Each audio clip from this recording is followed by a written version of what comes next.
This is part 4. This is our supplementary video on how to close the tube of the Purl side drop stitch scarf. So you don't have the issue as I did of having the waist yarn be hidden inside the tube.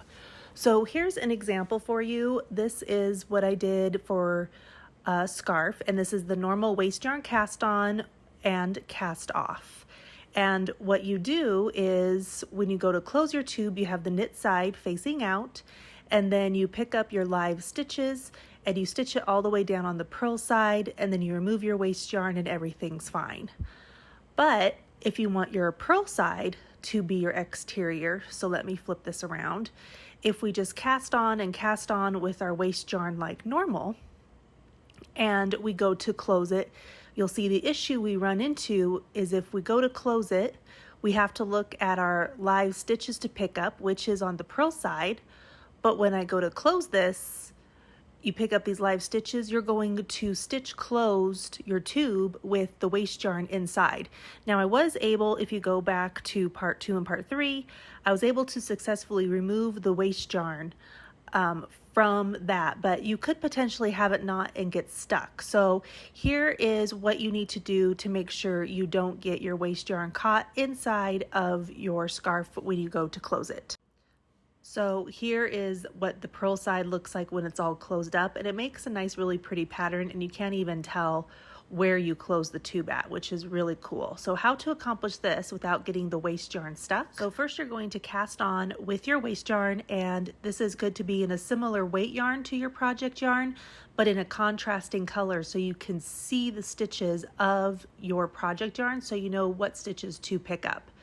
And I like to do between 5 and 10 rows.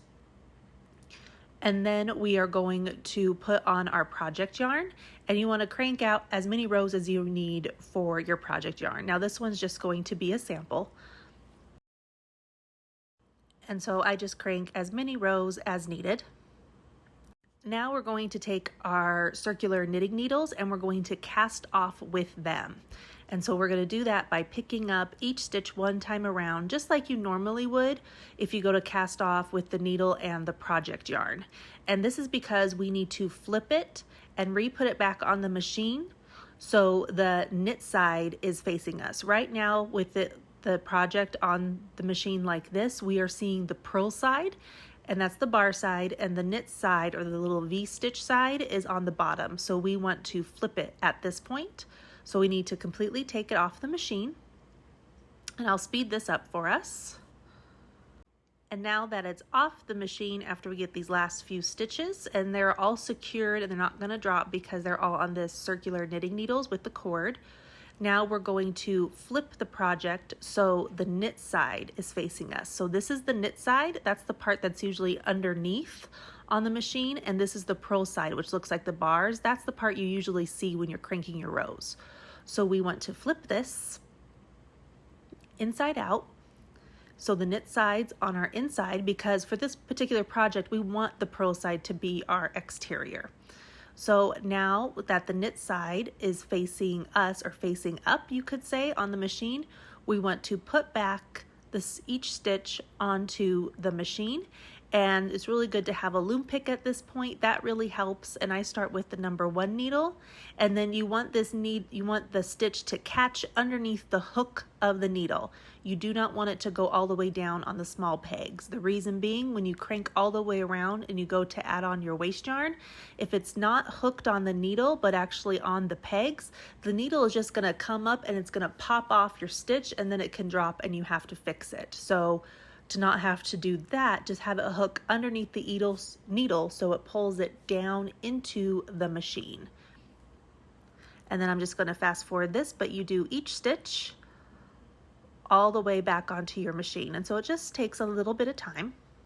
Once you have all the stitches back onto the machine, now we're going to put on our cast off waist yarn. And when the machine cranks the rows, it's going to purl them again. And this is going to make it so your cast off side is going to be easy to close. Your cast on side is going to be what I call like the problem child, the hard side to close. I have tried it where I did the cast on, took it off the machine, flipped it, did my project yarn, and then I took that off, flipped it. put it back on and did the waist yarn, it didn't matter. I still had a problem side. So for your cast on, no need to take that off. And so you see you're going to have one side that's going to be easy to close because you're going to be able to pick up the live stitches and the waist yarn will be on the exterior. But this other side, it doesn't matter. This is the cast on side. It doesn't matter if you take and flip the waist yarn or not. Either way, that waist yarn, when you go to close up the tube, if the purl side is on the exterior of your project, you are going to sew in your waist yarn, and you're going to have to be very careful on removing it and hope that it doesn't knot. So all we need to do to correct this is we just want to close up the problem side first. When I did my scarf, I didn't think about that, and I closed up the easy side first, and then that's when I had the issue of trying to really gently remove the waist yarn. And I was successful, but it could have knotted and I could have had yarn stuck inside the project. So all you need to do is flip your project where the knit side is on the exterior and the purl side's on the interior, so we can see our stitches, and then we can make sure the waist yarn, when you go to sew it up, is going to be on the exterior. And so I just count my stitches starting at the tail ends. I put that at the bottom of the tube and I count 24 on each side, so I know that it's even because we have 48 needles. Then I pick up the two 24th stitches on either side that's at the top of the tube, and then I slip stitch them back and forth all the way down to close the tube. So if I had this with the purl side facing out, we would be sewing up that waist yarn inside our scarf. So that's what you don't want to do. And since we flipped it inside out and the waist yarn's on the exterior, you can tell this is the cast on side as well because it's all locked into place, and I have to pull this first set of yarn out so we can unravel it. The other option would be to do the ravel cord cast on, which I also have a tutorial on, but I just wanted to show this.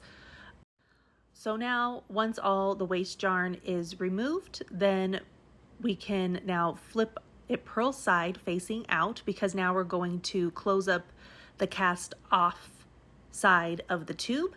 So we have our purl side facing out because this was a purl side drop stitch braid that we did in our tutorial. And then we are going to close up this tube, and as you can see, since we flipped the project on the machine, put it back on, then to do our cast off, now it will work to close up the project. The waist yarn is on the exterior and you don't have to worry about getting it stuck in the machine. So I hope this helped if you do the drop stitch braid tutorial, purl side facing out, how to close up the tube without closing up your waist yarn inside the tube. And I have part 1, 2, and 3 linked in the video description below on how to do the drop stitch braid scarf purl side. And as you can see, once our waist yarn is removed, now we have both of our ends closed up on our purl side. So please like and follow for more. And if you have any questions, please feel free to ask me in the comments, and happy crafting.